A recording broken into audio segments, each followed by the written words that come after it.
Well, thank you very much, Marcus. It's a real pleasure to be here with all of you, and it's a great opportunity to be at Princeton. The topic that I will cover is about money and payments and the digitalization of money. And I will start first addressing this part is too strong. I will start first addressing the issue of the essence of money, and then based on that, move into applications into payments, and then to talk about the most recent developments in this field, which has to do precisely with digitalization and also with well, basically applying innovation into this field of economics. Well, let me start with money, the economics of money. We know that at the end of the day, what makes money work is a social convention. Basically, the key element that makes money work is trust. And what makes trust on what? Trust precisely on the fact that if I exchange, the sound is probably too strong, right? Or I better use this. Because it's double. Yeah. You won't use. Or I use this other later. Well, I might not. No.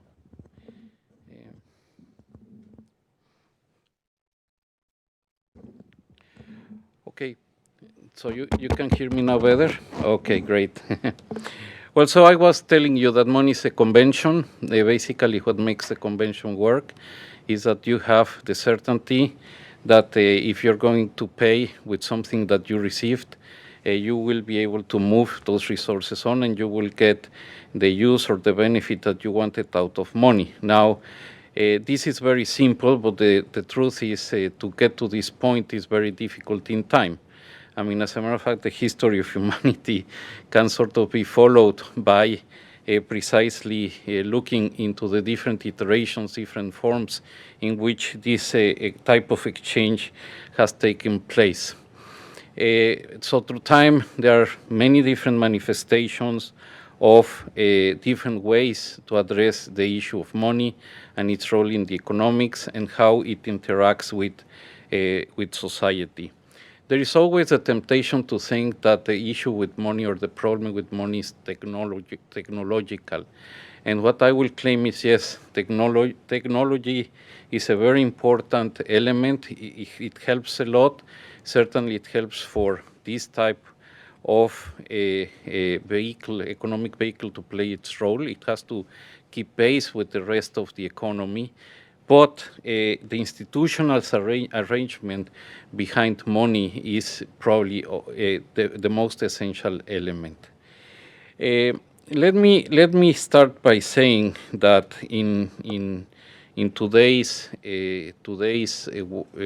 debate in economics, a lot of it has been shaped by three developments. I would say starting 2 years ago to today. One, Bitcoin. Second, the incursion of big tech into financial services. Third, Libra. These developments have been very important because precisely with the background of technology, they have at least tried to challenge the conventional wisdom on money and payment systems. And well, of course, the results have not been completely favorable to them, but that doesn't take away the fact that they have been a very, very important wake-up call for the central banking community. Take Bitcoin. Basically, we'll not go into the details, but basically what Bitcoin did is to try to challenge central bank money, and not central bank digital money, but the currency issued by central banks. Here the idea was a private grouping, I mean not an institution, but it was just a society in general, was going to participate in a game where money was going to be produced, and through certain rules that would perform the role of money, and therefore the society would not need precisely of an institution like a central bank to issue money. Big tech is basically the application of telecommunications, huge capacity to process data, and the cloud computing to basically the big techs to participate with huge network advantages into providing financial services. And what big tech did is to challenge not the essence, not the institution of money, but how financial services could be delivered in the economy.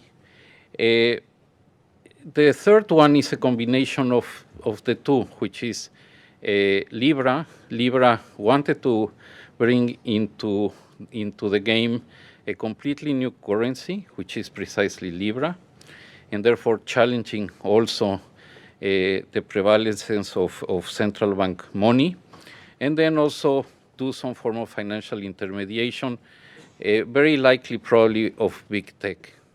So we see that in a very small window of time, we see these major challenges to conventional practices. Technology really has made these challenges to be possible. In the past, it would be very, very difficult to try to think something of this scale. Now, Bitcoin didn't progress. Bitcoin and cyber currencies are still out there, but nobody really considers them as a substitute for money. They are an asset class. They can be used to invest. They can be used for gambling, for illicit transactions, but they really cannot be considered as part of traditional money, where it serves as a unit of account, medium of exchange, store of value. Big tech really, in particular, the application of this in China really has progressed. Hundreds of millions of accounts, but recently the regulatory action of the PBOC has reined the effort in, and they are working really well. But what is interesting to prove is that, at least from the point of view of financial aspects, it has sort of stayed in the realm of what is the traditional financial practices. That doesn't take away that there are aspects in terms of competition, data management, and so on, but in a way they have conformed with a lot of the institutional arrangements behind financial services that we face today. What have we, at the end of the day, we as the central banking community, obtained of all of this? Well, more than anything, is a huge wake-up call. A huge wake-up call that there is technology out there that can be used to really challenge what are the traditional services that central banks provide. Now, the analysis from the central banking point of view, should this be addressed as a pure technological issue, or should also be addressed more from a central banking point of view? At the end of the day, I think what is essential is the economics behind all what these different operations and all different developments try to deliver. Basically, if we take, for example, Bitcoin, and if we take into account Libra, basically what we see is that there are fundamental weaknesses out there, from the point of view that there are not governance arrangements behind them that give sufficient confidence in terms of what will determine the value of those monies. In terms of Bitcoin, really what would anchor the value of the currency, or of that unit of money, was the algorithms that basically determined the supply or the progress of supply of Bitcoins. In principle, they were immutable, but then down the road, we have found out that they are not as immutable as we thought. For example, they can be forked. There are different arrangements that the majority can come up with, and that can generate certainly that really can affect the value of those currencies. And the other thing that we found out is that they are not as solid from the point of view of a key component that a monetary unit has to comply with, and that is when it is exchanged, the transaction is final. What does this mean? That once I gave you the unit of account, it's not reversible, and you have the certainty that you have received the value that you were expecting. That was never assured, fully assured in the case of Bitcoin, and that's a major problem that that unit of account had. In the case of Libra, I mean, one way of assure the value of a currency is by very specific rules. In the case of Libra was take Bitcoin, stable value. Therefore, the issue is how can we import the value that a currency needs. And therefore, they're using units of account or money that has value, that has stable value, and they are trying to import it into their own currency. Therefore, it's a construction that by itself doesn't assure the value of the currency. It depends 100% on how it is backed. And what we have learned through history is that all the different exercises to both in private and public money that depends on backing, eventually there are incentives to cheat, and those backings end up not working. We have the case of Bank of Amsterdam, but we have many other examples where at some point the backing elements succumb. In general, the history of private money has been it's very clear. There are very few examples where this has really progressed, or almost no examples, at least to provide a generally used unit money, I would say, in a national environment. So what has been the solution that society has come up with, not in the last year or in the last 10 years, but from over 100 years ago? Well, is to basically to create institutions within the state which main assignment is to try to precisely regulate the issues of money and have as its main mandate how to preserve the value of money. I think that is the number one assignment for this government institution. This is the central bank, and it has worked really well. I mean, if you read today any analysis, there is no doubt that central banks have been very successful in this respect. I mean, the fact that there are experiments or there are attempts to find different types of monies is not because the central bank has failed in general in this task of preserving the value of money, but is more, is it supplied in such a way that can be applied in a more, I would say, flexible way into the new applications of technology. Then there are other very important characteristics of what the central banks, all the other aspects of what other, I would say, what I would call central bank public goods that they offer that are extremely valuable. One is the fact that they assure finality, and this is assured by the fact that in today's payment systems, which are basically organized in a two-tier system, one, the central bank is the one who issues the currency, provides the basic infrastructure for clearing and settling, and then the interface with the private sector and with the final user is provided by the private sector. What makes this work is that at the end of the day, those payments that are made between people, they are settled in the books of the central bank, and that assures the finality of it. If you don't have that, there is not assurance that those payments will be final. The third public good that the central bank provides is for a payment system to work. It really requires a lot of intraday liquidity. I mean, today, something that is very topical is the problems that the Fed had in September in its money market, is the management of liquidity.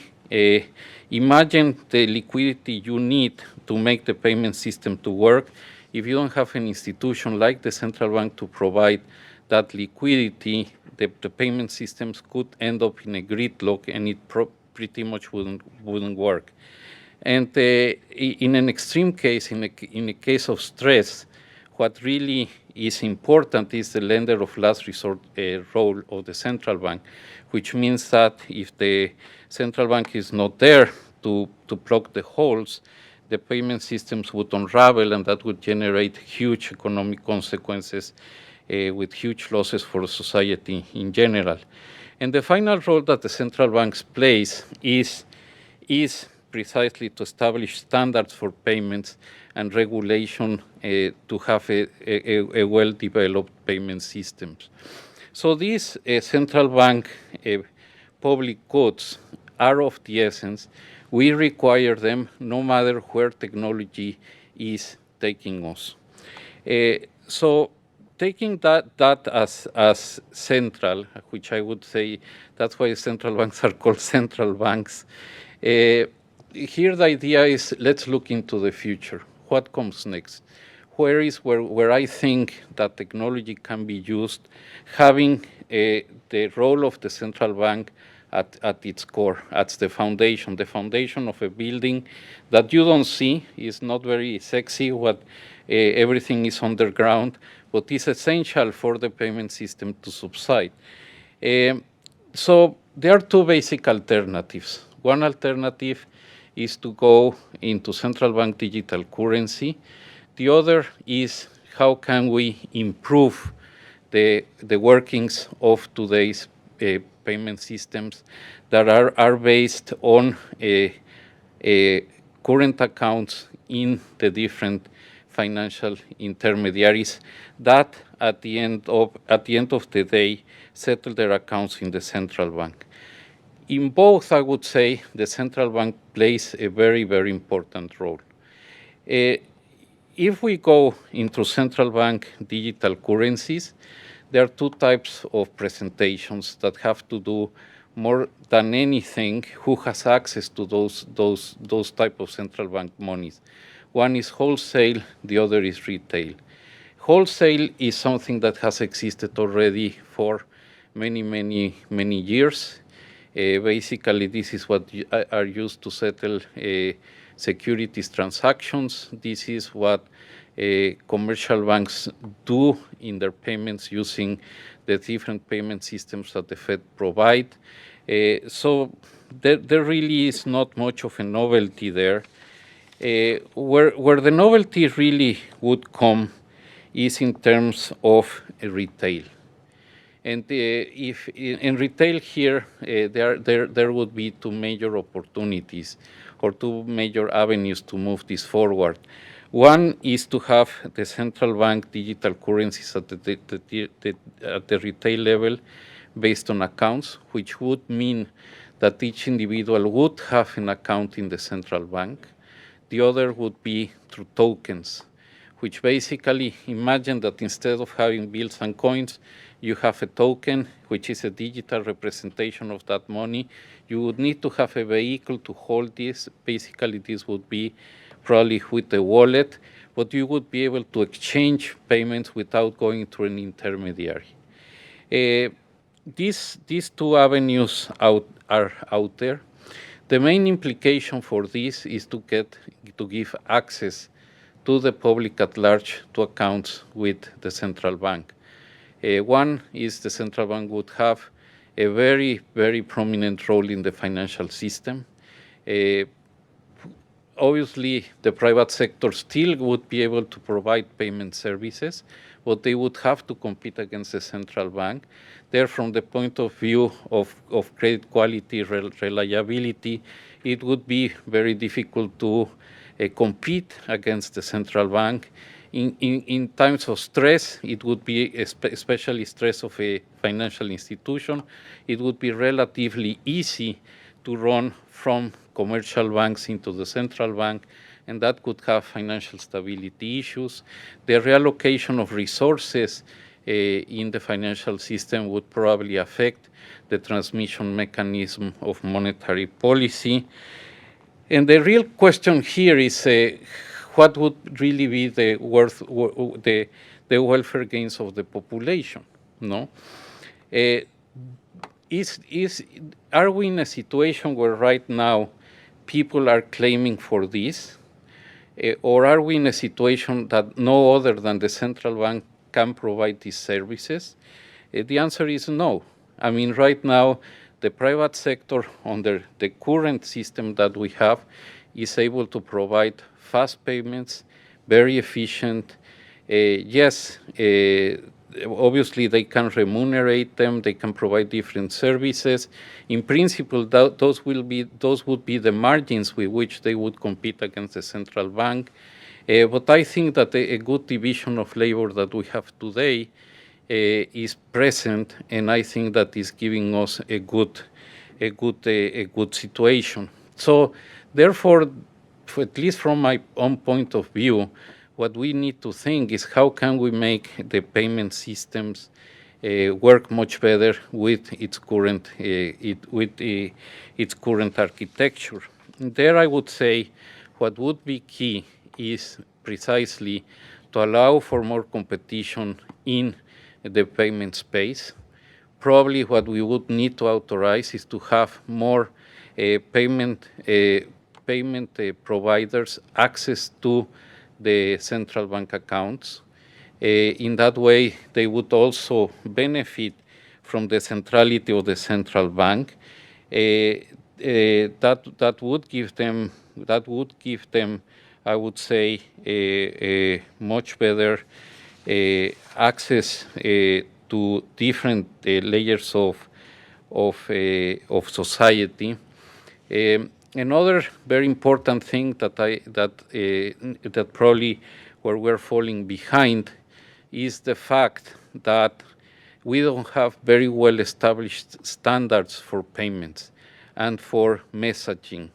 Therefore, the way technological developments are being manifested today is what we call walled gardens, which is basically that different institutions or different initiatives come with these very important efforts to develop the payment systems. But basically what they want to do is to capture a big share of the market without anticipating the need for interconnectedness with other systems. Imagine of the discussion with internet when we had different providers or telecom companies where you only could call to those who are subscribed to the same service.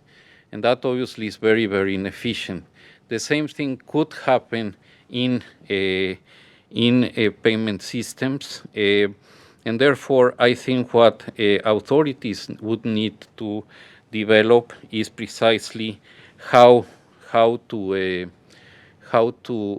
facilitate the messaging, how to establish the adequate standards for there to be broader interconnection in the marketplace. Of course, another two important additional challenges is the one of inclusion and the other is of cross-border payments. In many countries where inclusion is an issue, a very important part of the problem is that they don't have the basic infrastructure. Many of them start by the fact that they don't have adequate identification of the population. There is not good management of data. and of course, there is no payment infrastructure to facilitate everything. Now, there has been examples where all these have been leapfrogged.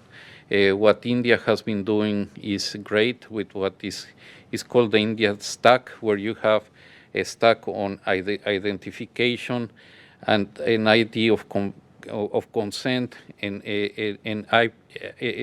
also a stack on payment. This can be applied in a very effective way.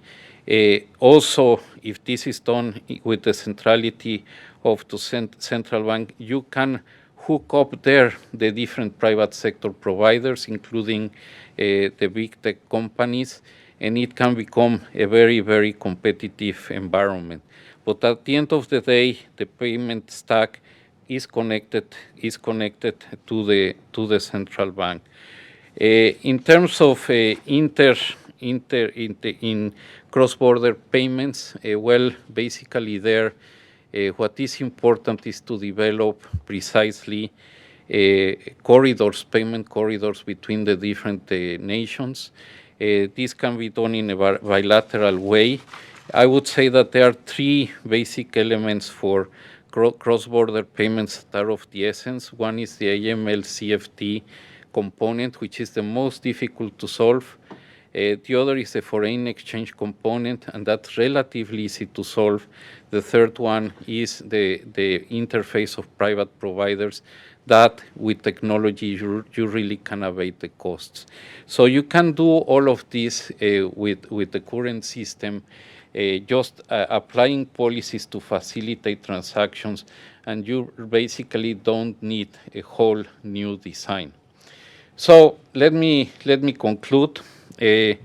My conclusion is the following.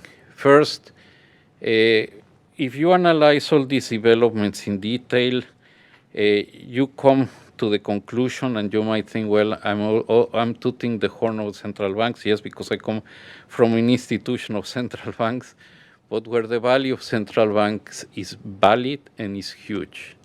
I think the problems that central banks from an institutional point of view have solved is still a problem, is still very valid, and still represents a very important platform to build future payment systems as we move into the future.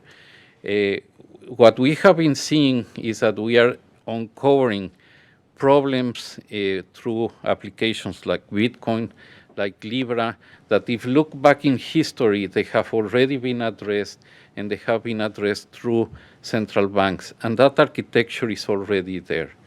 The issue is then, how can you construct based on these foundations and welcome innovation? There is, I think, where central banks need to be far more proactive.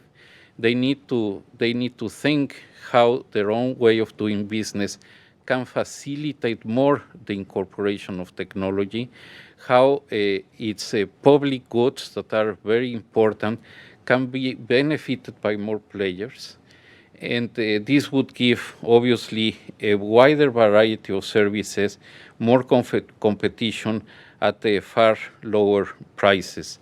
Here, again, also is the point of standards. We need to move forward more with standards. And then there is also this issue of having early engagement with the private sector. I think that a lot of the problems with Bitcoin, with stablecoin, even with big tech and with other innovators is that central banks and authorities in general are in their own bubble, and all these innovators are out there that also for probably very specific reasons don't want to engage with authorities. A lot of their attitude is disrupt and move on. Now, in financial services, if you disrupt, somebody will have to clean up the mess, and usually that's the central bank. So that attitude is not the adequate one. So I think early engagement is very important. So I think that the process of opening up by central banks is important. An effort that the BIS is spearheading is the creation of the BIS Innovation Hub. Precisely, is one of the first major signs of enthusiasm by central banks in this field. And basically what we try to do there is to detect in time technology that at some point can disrupt financial activities and central bank practices. How can we address them in time, and how can we make the best out of them? The other is how can we improve all these central bank public goods? Those public goods are very important. They can be really fundamental for the development of a modern financial system. And I think that we need to take the leadership on how can we preserve and enhance those public goods. In particular, how can we apply them in a global environment? And well, of course, we need to generate more human capital in this field in central banking. The idea is also to create a major center for experts in these fields, and in that way we can play our role much better. So in this way, what we are trying to prevent is not to be surprised again by innovators, as it happened with Bitcoin, with big tech, and to a less extent with Libra. So I stop here. Thank you very much.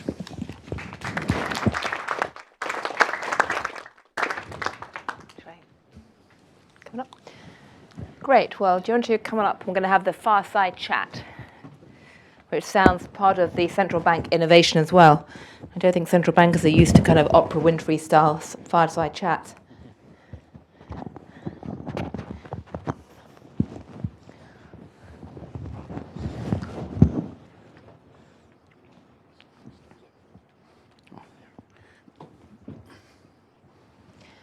Well, thank you for that extremely interesting presentation. As somebody who trained as a cultural anthropologist and was never used to be allowed anywhere near you lot because mainstream economists used to look down, or in fact still look down on anthropology, I'm fascinated because I spent years of my life arguing that social context, institutions, tribal behavior, cultural patterns matter enormously. Mm-hmm. And in some ways, the subtext of what you've been saying is that you might think central banking is just about a bunch of numbers and computers. And in fact, it's really about social and cultural systems and institutional practices too.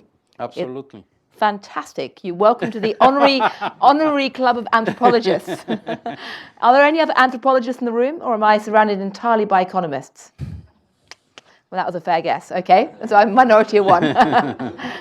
Well, if any of you ever want to talk about anthropology and central banking, I'm happy to, because in fact anthropologists have studied central banks and done some very interesting work there. But I'd like to start with a question. Some people who are cynics might listen to what you've said and said, you're just here to defend the tribal interests of central banks. Does that criticism worry you? No. I mean, at the end of the day, this is, I would say, the result of a very important thought process. I mean, what we have been doing is analyzing the recent manifestations again of innovation, what has been behind them. And so central banks basically have two alternatives. Is, well, if there is something wrong with central banking, how can we fix it? What would be the alternative? The other is, are we doing the right thing?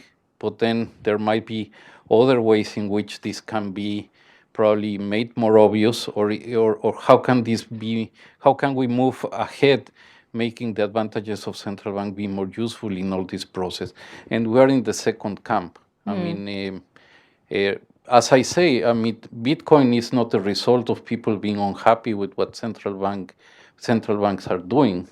If you see what is happening today, 99.999 of the transactions are done through systems that have at its core the central banks. So reality is out there. What we are doing works. Now, what has been put into the question is what next, and how can technology be incorporated into what we see today? And that's a challenge. It's more of how can we take advantage of the opportunities and not so much the system is broken today. Right. I cannot say that I certainly believe that the system is not broken today. Right. I must say, I mean, Bitcoin, some of the Bitcoin enthusiasts would say that they are doing what they want to do, partly because they're losing faith in fiat currency. So even if they're using you from a payments mechanism, they would argue they're losing faith in fiat currency, and that's one of the issues which is driving them into Bitcoin, a bit like electronic gold, if you like. Well, they are entitled to have that opinion, but as long as society doesn't back them, the proof is the real issue is there out there in society. Right. To what degree do you think that the tribe of central bank governors who gather in Basel, you know, twice a month, I think, or once a month? Every 2 months. Every 2 months, okay. To what degree do you think they all agree with you? I mean, are you seeing happy consensus between the Fed and the ECB and the People's Bank of China in this respect? Well, I think I think there is a consensus that at least these three events and others really are a wake-up call, and that we need to pay attention to this, and we need to be better prepared in this field. And we need to, I mean, in a way, probably we were in a comfort zone, and we were shaken. It's not only, so we need to move from a very defensive attitude to more like trying to, I would say, present much better what central banks do, what is our value added, and how can that be used as a platform for future developments. I think that in that sense we need to be more proactive. I mean, some people might say the fact that Libra is coming out, or Libra is trying to address the issue of inclusion or cross-border payments is because we haven't really found a solution to those problems. And well, probably they are right. There are issues that we need to tackle. Now, does it mean that the foundations of central bank is wrong? No. And that foundation will be very useful to solve the issue of inclusion and cross-border payments. Right. In terms of the different approaches of governments, so in central banks, I mean, there's quite a range of public statements at the moment. I mean, the Federal Reserve has not said much, and I was at the SEC yesterday, and where you had various people like Gary Cohn saying the regulators in America need to get to grips with digital currencies and payments quickly, but nothing has happened yet.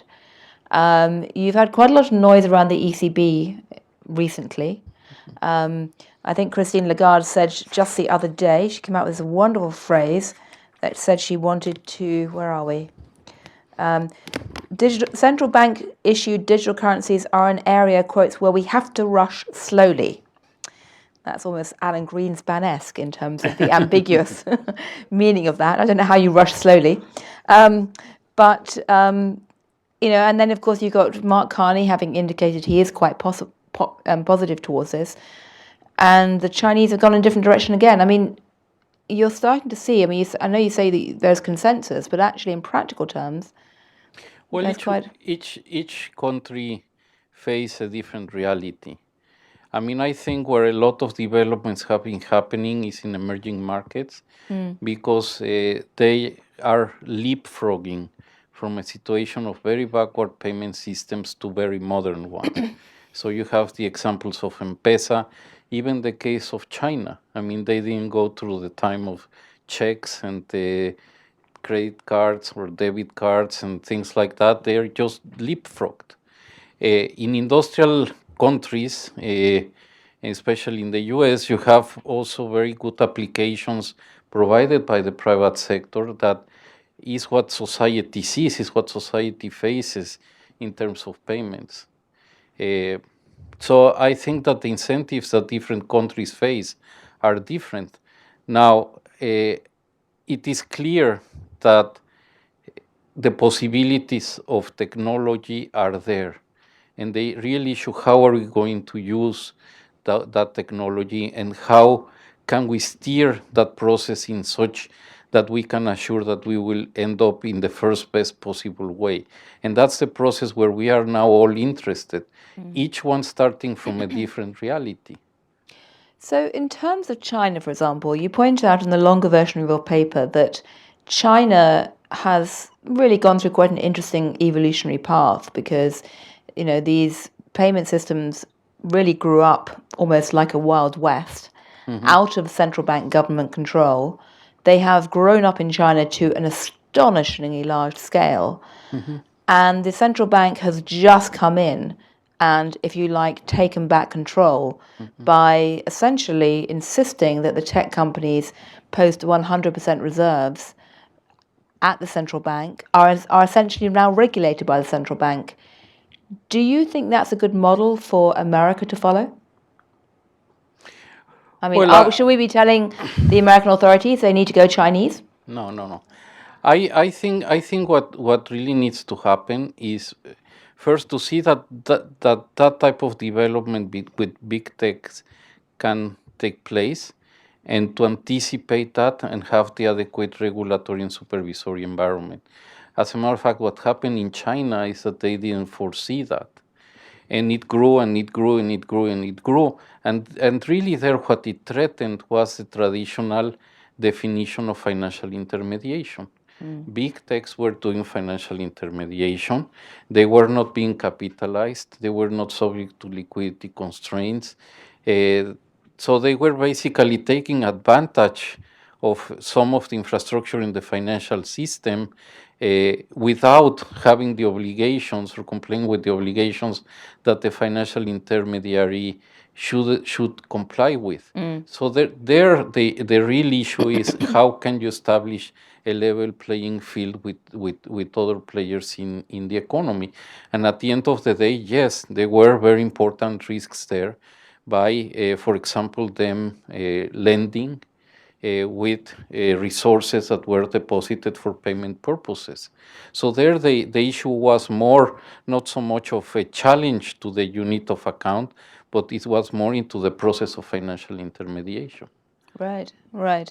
But I mean, seriously though, I mean, do you think that if we have that kind of rapid growth of big tech in Europe or the US, and I know you say that the US payment system doesn't necessarily need it because they have all kinds of options at the moment, but of course credit cards are taking a lot of money from consumers every time they use any of those systems.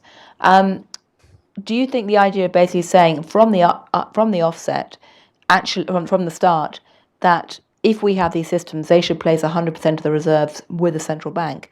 Is that something the BIS or the central bankers should just come out and say now? I mean, in your question, there are two issues, and that's the thrust of the argument. When you do payments the way they're being done by big techs, especially as they started, there is a very weak line between what are strictly payments and what is financial intermediation in general. If they are meant just to do payments, they should be required the 100% reserve requirement. If they are going to do financial intermediation, they should not be subject to the 100% reserve requirements, but they should be regulated as a financial intermediary. So basically, take your pick. What do you want? Do you want to be a payment service provider? You will be treated like that. And I claim we should also allow them to flourish. That's why in my speech I mentioned that we should open access to the central bank account to PSPs, not receiving overnight overdraft or intraday overdraft, but just to have access to that. And if a PSP wants to become a bank, well, they should become a bank and not subject to the 100% reserve requirement. Okay, so let's turn then to the practical example, which is which ones of those do you think Libra is going to pick? Well, first of all, I think Libra has to really come to. I mean, I think Libra has we have benefited a lot from Libra because it has induced a lot of thinking on the official side. The other thing that Libra themselves have benefited is for them to have free consulting for hundreds of, of public officials. I think what they need to do right now is to get all this reaction and pretty much rethink what they want to do. There are certain things that they have that are extremely valuable. They have very valuable technology to manage huge amounts of information. They have the network effects. Now they're subject to certain restrictions, or they will be subject to certain restrictions that they need to internalize. So what I would tell people in Libra is re-optimize and establish links of communication with different authorities so that you develop your model in a way that will not represent a surprise for you in the future. So, I mean, so what is actually happening? I mean, I have a question here from Michelle Price, who emailed a question. I'm going to turn to questions from the audience in a moment, but we have a couple of emailed questions. Michelle Price from Reuters says, do you have any more details on the regulatory discussions with Facebook Libra? Is the BIS directly involved? I mean, have you sat down and had a fireside chat with Mark Zuckerberg yet? No, with Zuckerberg not, but with David Precious, yes. Right. I have been in panels with him. I guess he has received a lot of consulting from the BIS. Right. The key issue is, again, we don't have a very precise model of what Libra is. We have an idea of what a big tech company could do. A big tech company comes with an idea to generate a stable coin. So we have reacted to these ideas, but we don't have a final blueprint of what Libra wants to do. So we are not regulating Libra because we don't know really what Libra is today. Right. On a potential idea of Libra, some opinions have been expressed. Now, what are those opinions? Well, if you're going to be backing a currency with assets, as you as a holder of that unit, for example, do you have a contractual right, or do you hold a share on the portfolio who is backing it? That legal precision is of the essence. Now, for example, I would say a lot of regulation would go in that direction. Yes. Now, if you ask Libra, they don't know. They don't answer to you. They don't know if it's a contractual obligation or they are basically selling massive ETFs. There is no clear answer there. The other is AML CFT. You need to address. But they're selling ETFs, bond funds, without giving any interest, effectively. Yeah. Then you have AML CFT. How are you going to comply AML CFT? You get very vague response from them. So what the authorities are saying, you have to comply with AML CFT. How is going Libra to do? Well, we don't know. And So it's AMCFT is, for people in the room, is basically know your customer. It's anti-money laundering and Yeah. combating the financing of terrorism. Yes. So there are many practical issues where there is not a clear regulatory response because there is also no clarity of what Libra really wants to do. Do you think Libra is going to die then? I mean, if you're a betting person, how much money would you put on the idea that Libra is actually going to ever fly? I would say that Libra will evolve into what I don't know, but it A new version of M-Pesa? might be, I don't know, but hopefully it will evolve because it has good ideas behind. Now it has to evolve in such a way that it can conform with what regulation.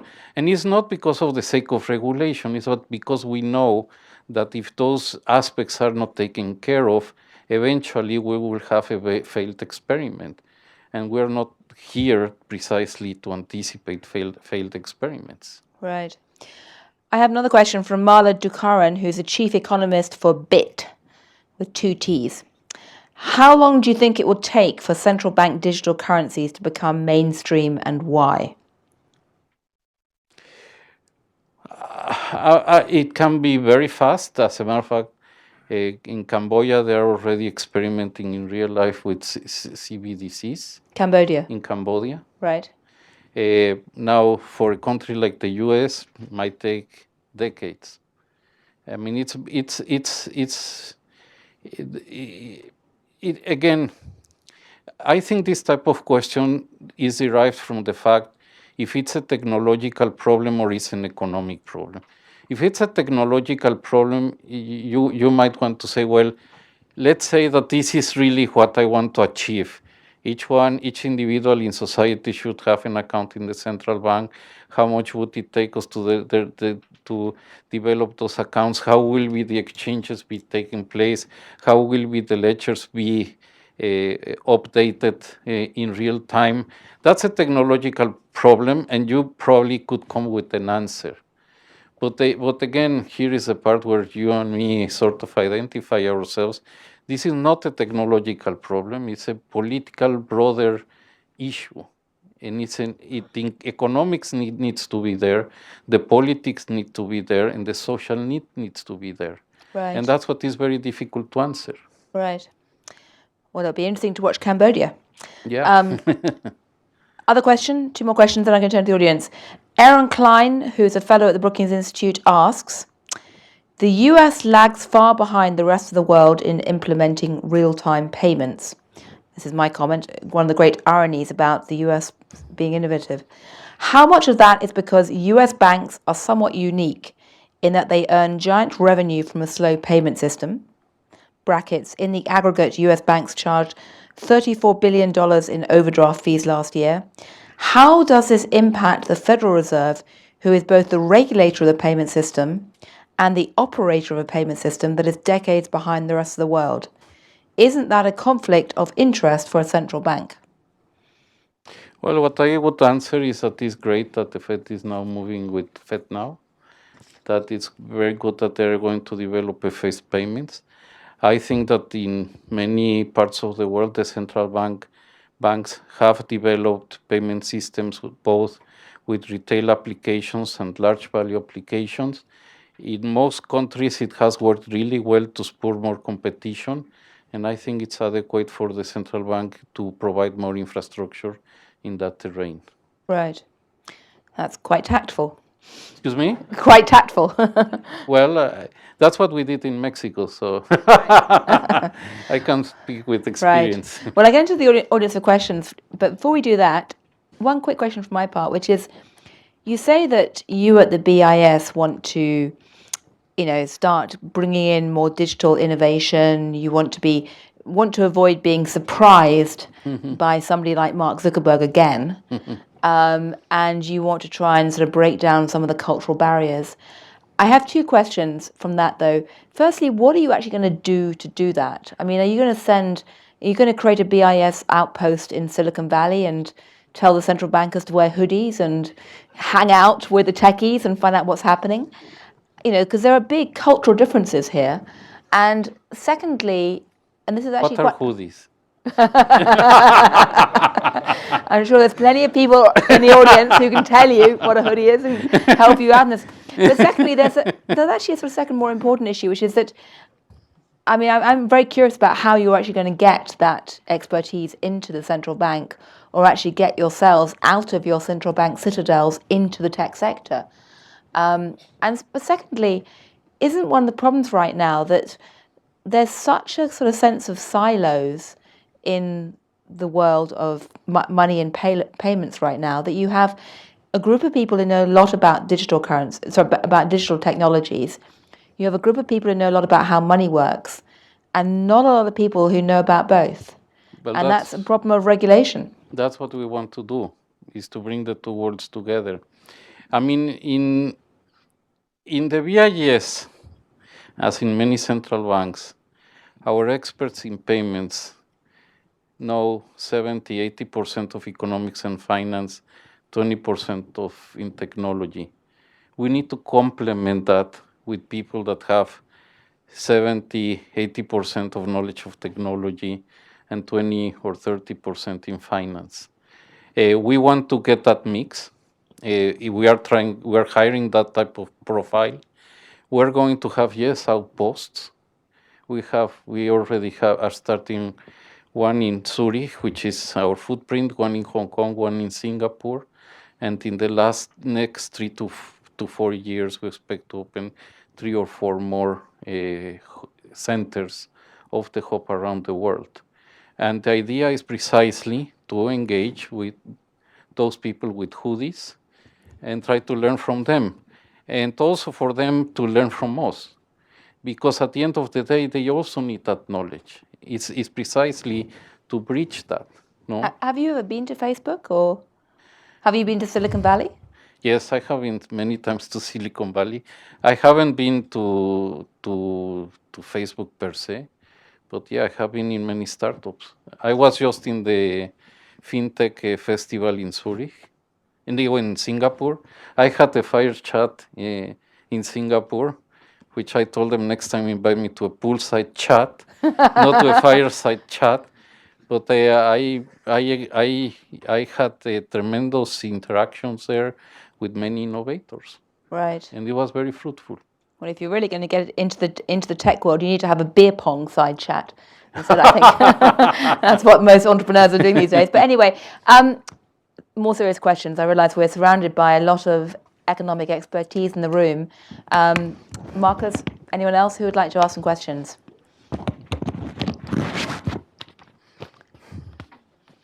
Yeah. Question that might seem a little bit orthogonal, but one of your key assumptions is that central banks have done a good job.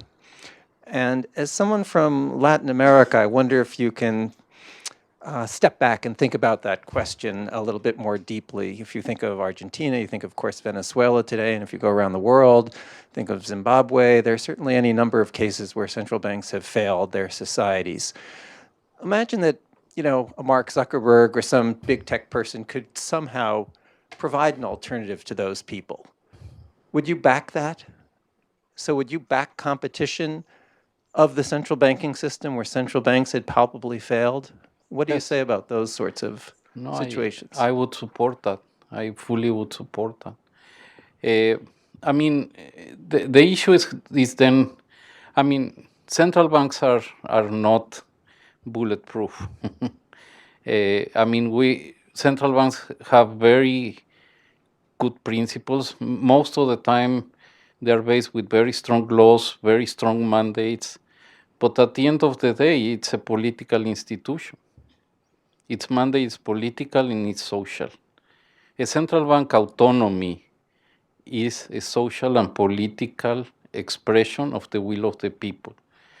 And if either by freedom of people or by the imposition of a dictator, the central bank cannot do its work, it will not do its work, and there is nothing to stop that.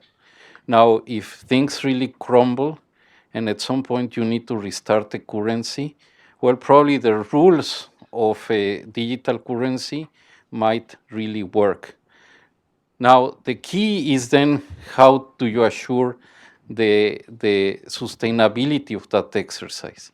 And how can you transform that into something more lasting? Because if an institution comes like Bitcoin or like Facebook or something like that, they come with an objective of maximizing profits. And at some point, the incentive to cheat are very large. So how can you do the transit? So for me, yes, initially they should go to Venezuela and try to fix it. But then how can we move that into something more lasting? I think is what the challenge would be. I must say, I do find it fascinating because I spend quite a lot of time with consumer industries companies with my anthropology hat on, looking at this whole concept of reverse innovation, this idea that instead of assuming the West has brilliant ideas and then hands them down to the emerging markets, sometimes you get brilliant ideas in the emerging markets imported back in. And I do think that your point about Cambodia, your point about, you know, emerging market countries experimenting faster, may be one of the first times we're going to see financial reverse innovation on a significant scale in the financial sector. Absolutely, I agree with you. Yeah. Question behind that. Atif, me. I just want to follow up on Ethan's question because I was, Agustin, sort of very surprised actually by your answer because that would not have been my answer at least. Let me rephrase the question in a totally different context just to make a point that we want to be really careful with this kind of situation. Suppose we were not talking about central banks not working in Argentina, but we were talking about governments or parliaments not working. Would the solution be let's bring someone from the outside to take over the parliament or to take over the government in a way to colonize? What I'm trying to say here is that I think there's a very important political question of sovereignty that is extremely important. And maybe this is the anthropologist in me that is responding to this Fabulous. question. That I think it's a very delicate question, actually. And I would be very hesitant to say that in this political economy context, we allow it at some level the privatization of central banks. I mean, as bad as central banks might be in Latin America or elsewhere, the societies need to basically figure out how to govern their own central banks, and I think that's a very important principle. I don't know if you want to sort of respond by saying that there is a No, I mean, I certainly agree with you too. I mean, that's why I said that the real challenge is how do you jump from that immediate solution to a more lasting one? Because my corollary to the initial answer is how do you make this a more sustainable arrangement? How do you make this a public solution? I mean, I don't want to establish a perfect parallelism here, but it's not that dissimilar. If somebody like the IMF comes and say, now you have to do this, like you have to apply a currency board. Well, a currency board is for a country can be something completely extraneous as some algorithm provided by a Silicon Valley company. As a matter of fact, the convertibility would be almost an algorithm. Now, if the country doesn't make it its own, if it's imposed by the IMF, it's a political problem. So now you have to see how can you integrate them and how can you solve the public policy issue. It's a challenge. It's a challenge. But a good technological solution might help at the beginning, but then you have to see how it morphs into something more lasting and in a way where people feel that is their solution. I think Alan wanted to ask.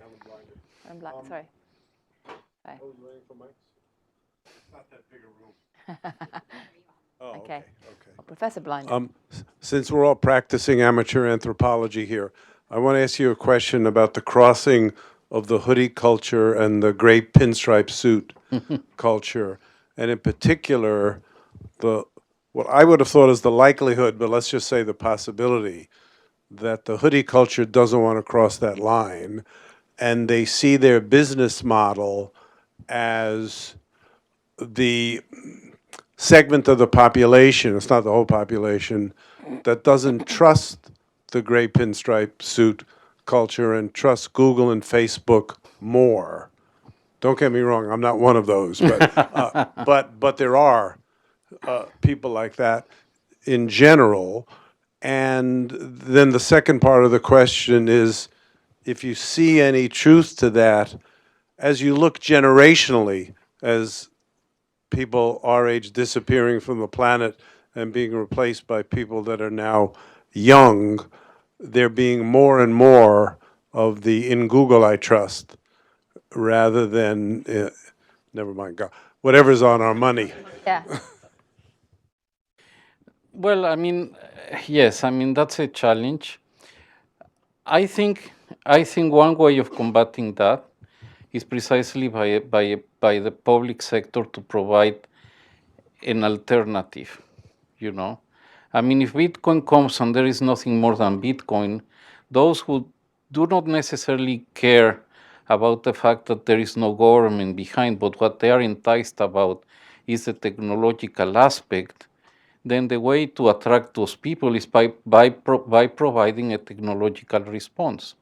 I mean, I think that from a trend point of view, what everybody wants, or pretty much the young population wants, is to do everything is in their handheld.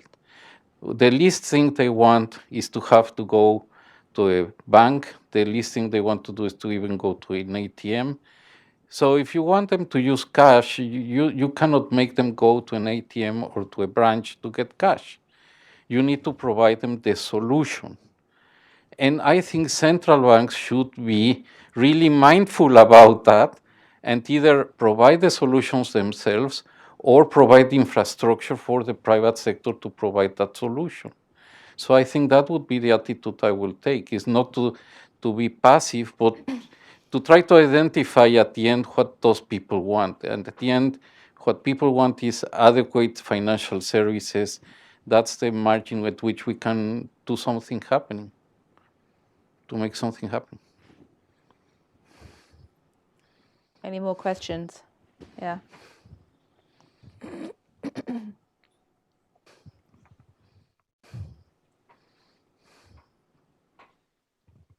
Thank you. Adriano Rampini. What is the case for the central bank providing the solution itself as opposed to the providing infrastructure? I thought it was very insightful to say that in some sense, central bank has been a success in providing stable stores of value, and maybe less of a success or in providing fast payment systems, or at least in having a regulatory framework in place that allows technological progress in payment systems. But that to me suggests thinking harder about the infrastructure that's provided and the regulatory framework that might obstruct technological progress in payment systems, as opposed to providing central bank currencies or providing the alternatives, having the central bank provide the alternative. Yeah. No, I mean, I would be more in your camp. I mean, I would be more in having a minimalist role for central banks, a key role, but minimalist. I would say providing the foundations and let then the industry develop. There are, and the one of the reasons, I mean, there are many reasons why I cannot completely discard the idea, or I won't discard the idea of central banks providing some of these, even retail services, is because there is this debate, which is a very interesting debate, where some people say, let's imagine a world without cash. Today you have the option of cash. Cash offers it's very efficient in many types of payments, but also offers you a store of value that is really readily accessible and is anonymous. So for technological reasons, it's optimal to take that option away from society, yes or no? And some people say it's better if that option is there. Now, are you going to offer it in a digital fashion, yes or no? So that's where probably the main instance where I would say that the central banks could provide a solution. But that comes from there, not necessarily from the point of view of the central bank should be the dominant in the financial system or should displace the private sector. Of course, that's not what I'm arguing for. Question over there. Thank you. Moritz Lennel. I feel that two questions are easily mixed in this debate. One is the technical implementation of payment instruments, and one is the emergence of a new unit of account, which is kind of separate, it seems, from how we are implementing that. And this emergence of a new unit of account would probably limit the effectiveness of monetary policy of domestic central banks, similar to like involuntary dollarization that some countries experience.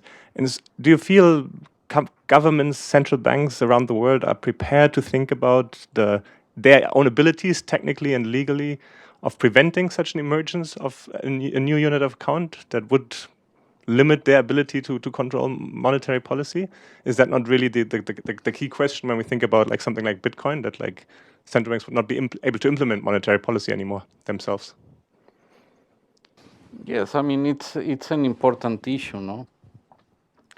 At the end, the sovereignty in monetary policy implementation is very big. Now that's why also, I mean, it's a threat that you face too, not in a country, let's say, like the U.S., but in a country like where I come from, which is Mexico, or some Latin American country, where at some point we have faced massive dollarization.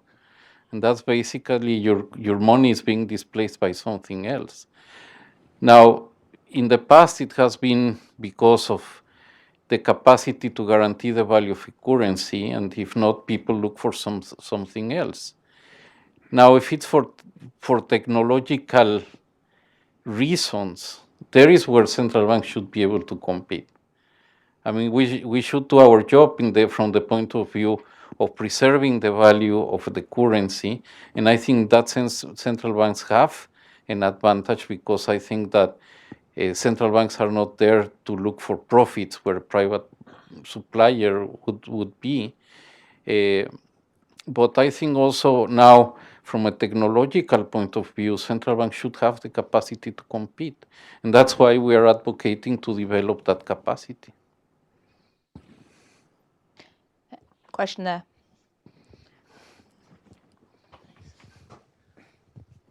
Thank you for your talk. Just following up from your previous points about how central banks are ultimately also political institutions and some of the issues we talked about. I think with the risk of oversimplification, I guess a lot of people might say that one reason why cryptocurrency or big tech's involvement in financial services haven't been successful so far is that, you know, you got the status quo, the existing players that feel really reluctant to let them in, because ultimately, even if the status quo has a lesser, worse system, why would they have the political incentive to give up power and let outside players to come in here that is taking a piece of their cake? I don't know if you, how would you respond to this kind of argument? Do you foresee any situation where, say, there is a wonderful system of decentralized payment system like Libra that actually figures out what's going on and is actually better than the current system? And as impossible as they may sound, do you think central banks would say, I just feel very reluctant to collaborate in that sense? Again, I think it's very generalized and oversimplified. I think that's a long way of saying turkeys don't vote for Christmas, or do they? No, I mean, what I say is why do central banks exist? And it's because precisely the process of uncovering reliable units of account and reliable money, that quest has been very long and very painful. The fact that in most countries there is a monopoly in the issuance of currency is because of all the lessons that were learned in the past. So, I mean, I think it's almost like the legal system.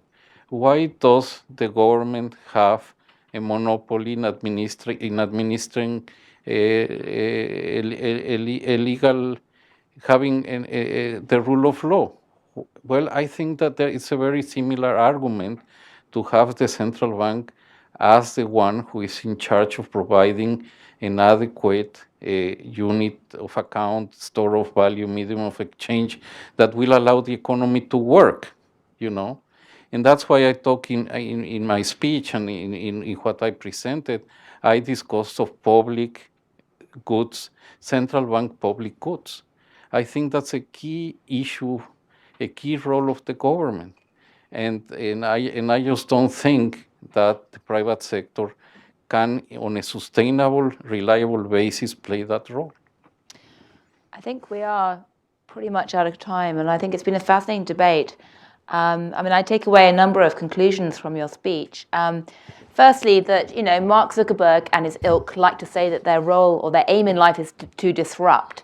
And even if they haven't actually disrupted the financial payment system yet, as you say, they have disrupted the intellectual framework of central banking and forced central bankers and economists to confront a group of issues in a hurry that, frankly, they haven't had to confront for a very long time. So that's fascinating. So in that respect, I absolutely applaud the efforts that the BIS is making to try and bring some intellectual coherence to this debate and actually force central bankers and economists to think about the implications of this disruption. I think there's a wide spectrum of enthusiasm in the central banking community in different parts of the world about the degree to which they want to think about this or not. Yes. But you're certainly managing to accelerate that disruptive process. It's going to be an interesting path. I mean, there is a need for an intellectual framework, as you say, between looking at the payment system, looking at the intermediation function. And obviously, that is further complicated by the political dimension to this. And it's also complicated by the geographical dimension. I mean, one thing I find fascinating is the degree that not only are emerging markets leapfrogging and potentially creating reverse innovation, but on issues like trust, which, as you say, are so central to how the political economy works and what central banks do, that varies across different cultures right now. I mean, China is fascinating. I very much hope you have an outpost, not just in Silicon Valley, but in China, because as it happens, there's a group of anthropologists who've been doing a lot of work looking at Chinese attitudes towards technology and trust, and finding, for example, that it's not just a case of going from trust in institutions to trust in Google. In China, you're going to trust in cyber technology backed by the government, and concepts of privacy and trust are very different there right now in terms of how the financial system is playing out. And people don't necessarily object, it seems, to some of the techniques that we might find very intrusive in America because there's a different concept of societal trust. So that's a very long-winded way of saying I applaud what you're doing. Thank you. I wish you the very best of luck in bringing together the hoodies and the pinstripe cultures. I would love, as an anthropologist, to be a fly on the wall when you actually create that new laboratory or test tube. And it's certainly something that I hope that everyone in the room pays attention to. And my one last plea was, if there was ever a moment when there's a need for cultural analysis and anthropology alongside the economics, it's now. So, Yes. Best of luck in all of you in getting your hoodies and talking to some anthropologists. Thank you. Thank you.